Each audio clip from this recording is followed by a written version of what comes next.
the 9/11 memorials are. That open area with no buildings, that's where the 9/11 memorials are. And by the way, that's where Tower 2 is going to go. We do not have Tower 2 yet, but we will.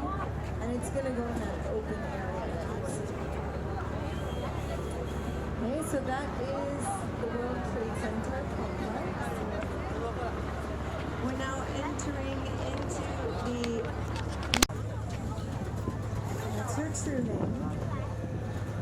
She was created by an artist and a visionary named Frederick August Bartholdi.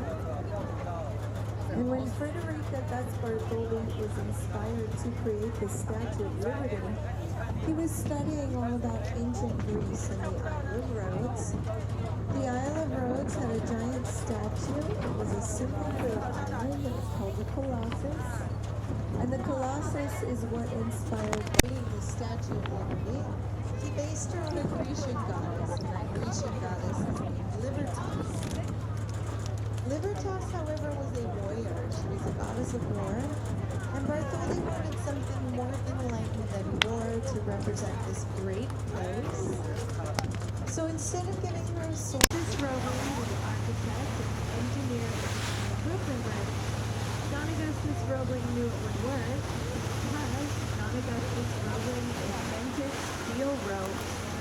So look at the steel ropes, look how thick they are. He figured out how to weave those wires together to create a steel rope strong enough and thick enough to support a bridge of this size and stature. Now it took 13 years, it was a feat of engineering, it was a team effort.